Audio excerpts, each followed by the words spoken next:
Nitrogen plus hydrogen, তারপরে ammonia, এবং উৎপাদে ডেলিচির value হচ্ছে -92 কিলোজুল।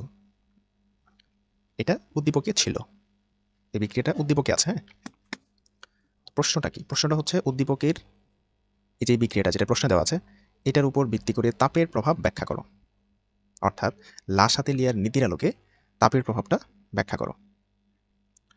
তাপের প্রভাব ব্যাখ্যা করব আমরা 4টি ধাপে। ধাপ 1 ডেলিচ ব্যাখ্যা, ধাপ 2 তাপ বৃদ্ধি করলে কি হবে, ধাপ 3 তাপ হ্রাস করলে কি হবে, এবং ধাপ 4 সিদ্ধান্ত কি নিব। ধাপ 4 হচ্ছে ডেলিচের ব্যাখ্যা।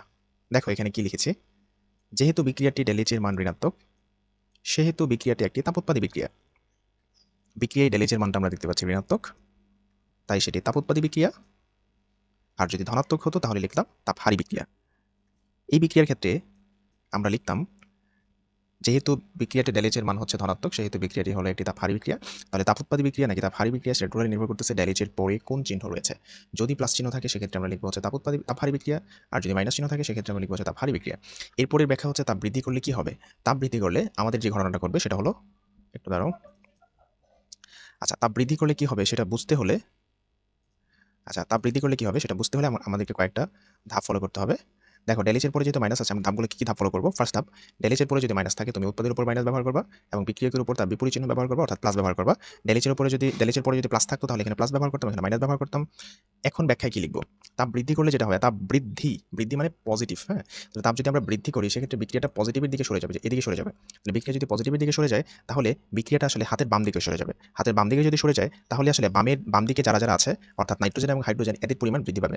অর্থাৎ যদি বিক্রিয়া তাপ বৃদ্ধি করা হয় সেক্ষেত্রে নাইট্রোজেন এবং হাইড্রোজেনের পরিমাণ বাড়তে থাকবে এবং অ্যামোনিয়ার পরিমাণ ধীরে ধীরে কমতে শুরু করবে। অর্থাৎ তাপ বৃদ্ধি করলে বিক্রিয়াটা বাম দিকে স্থানান্তরিত হবে এবং নাইট্রোজেন এবং হাইড্রোজেনের পরিমাণ বাড়তে থাকবে।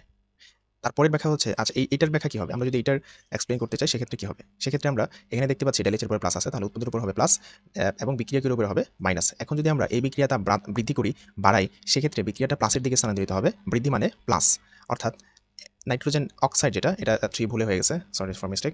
তো নাইট্রোজেন অক্সাইড যেটা সেটা হচ্ছে সেটার পরিমাণ বাড়বে, কারণ নাইট্রোজেন অক্সাইডের উপর প্লাস চিহ্ন আছে। তাহলে যেখানে প্লাস চিহ্ন থাকবে সেটার পরিমাণ বাড়বে যদি আমরা তাপ বাড়াই।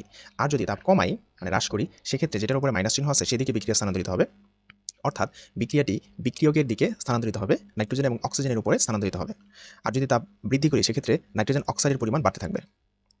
তাহলে তাপ হ্রাস করলে কি হবে, তাপ হ্রাস করলে এই বিক্রিয়ার ক্ষেত্রে যেহেতু হ্রাস মানে মাইনাস, তাহলে মাইনাসের দিকে স্থানান্তরিত হবে, অর্থাৎ বিক্রিয়াটি ডান দিকে স্থানান্তরিত হবে। বিক্রিয়াটি ডান দিকে স্থানান্তরিত হবে এবং অ্যামোনিয়ার পরিমাণ বাড়তে শুরু করবে। তাহলে সিদ্ধান্ত কি, আমরা যদি উৎপাদের পরিমাণ অর্থাৎ অ্যামোনিয়ার পরিমাণ বাড়াইতে চাই তাহলে অ্যামোনিয়ার উপরে কি কোন চিহ্ন আছে, মাইনাস চিহ্ন আছে, অর্থাৎ তাপমাত্রা মাইনাস করতে হবে, তাপমাত্রা কমাইতে হবে। এটাই হচ্ছে আমাদের সিদ্ধান্ত। তাহলে তাপের প্রভাবটা কি দাঁড়ালো আমরা তো বুঝলাম। এরপরে হচ্ছে দ্বিতীয় ব্যাখ্যা কি, তাপ বৃদ্ধি করলে কি বিক্রিয়াটি সাম্যাবস্থায় তাপমাত্রা বৃদ্ধি করে লাসাতেলিয়ার নীতি অনুসারে বিক্রিয়া সাম্যাবস্থা বাম দিকে সরে যাবে, অর্থাৎ অ্যামোনিয়া ভেঙে নাইট্রোজেন এবং হাইড্রোজেন উৎপন্ন করবে। আবার তাপমাত্রা হ্রাস করলে তাপমাত্রা হ্রাসের ফলাফল প্রশমিত করার জন্য সাম্যাবস্থা ডান দিকে সরে যাবে এবং উৎপাদের অ্যামোনিয়ার পরিমাণ বৃদ্ধি পাবে। অর্থাৎ যদি আমরা তাপমাত্রা এখানে হ্রাস করি সেক্ষেত্রে হ্রাস মানে হচ্ছে মাইনাসের দিকে স্থানান্তরিত হবে, তখন অ্যামোনিয়ার উৎপাদন বাড়তে শুরু করবে। তাহলে সিদ্ধান্তকে, আমরা যদি অ্যামোনিয়ার উৎপাদন বাড়াইতে চাই তাহলে অ্যামোনিয়ার উপরে যে চিহ্নটা আছে অর্থাৎ মাইনাস চিহ্ন সেই অনুসারে আমাকে তাপের প্রভাবটা সেই অনুসারে করতে হবে। অর্থাৎ যেহেতু মাইনাস চিহ্ন আছে তাহলে তাপকে মাইনাস করতে হবে, আর যদি প্লাস চিহ্ন থাকতো তাহলে আমরা তাপকে প্লাস করতাম, মানে তাপকে বাড়াইতাম।